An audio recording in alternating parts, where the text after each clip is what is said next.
Здравейте, днеска сме с Никола от Vox 2. Виж го как пуши цигари, виж го. Ще ме гледаш така. Днеска имам повитушка, брат, и някакъв подминава Дидо. Нека се вича, подминава Дидо и вика хубав си. Сериозно?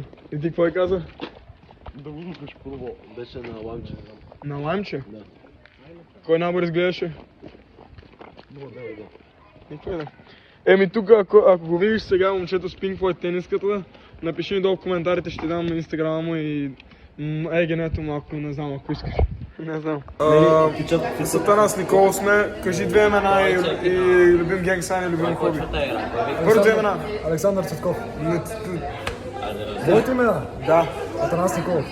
Гледай към камерата, какво гледаш в мен? Атанас Николов. Кажи... Любимия си генг сайн. Раздавай. Ти ми беше подъркан на това? Да. Значи аз съм подъркан. Да. Кажи си любимия генг сайн. Какво е любимия какво? Любимия генг сайн. Какво е това? Брат с пръсти, нали, как те правят така нещо такова. Кажи си любимия генг сайн. Аз секс като не знаеш. Добре, кажи сега любимото хоби. Футбол. Не казвай футбол. Обичаш да си играеш в топки, така ли? Да. Да, ма с такива стари топки или така по-нови? Футболни.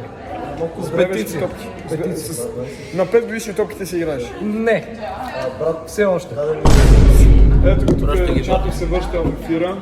Знам. Това момчето си се борта, ако не го помните. Пълният тапанар, нали също?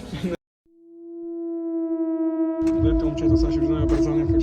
За какво се включва в светкацията?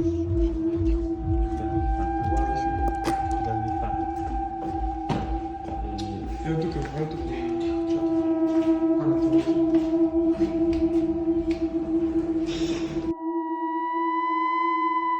Ето, това е чатов истински ли? Я кажи на публиката. Да? Yes, sir. Искам да направи някакъв трикшот. Защото мога само в Fortnite. Какъв трикшот да искаш да направя? Ми гледаш, какво си? Всеки луд с нова ера с цяло представление. Направи трикшот. Ще правя каквото си искам, водели са престъпления, римата ми внос от друго измерение. Мой да са факате без извинение. Кадърко момче ще ви запрата пам-пам. Моя пишка свет, това сичерен дизайн. Всичко позволено, стига да не тафанат. За някой късно инфопак слушат, разузнават, ама Аз съм плешив педал. Ама тъга, че плешив педал.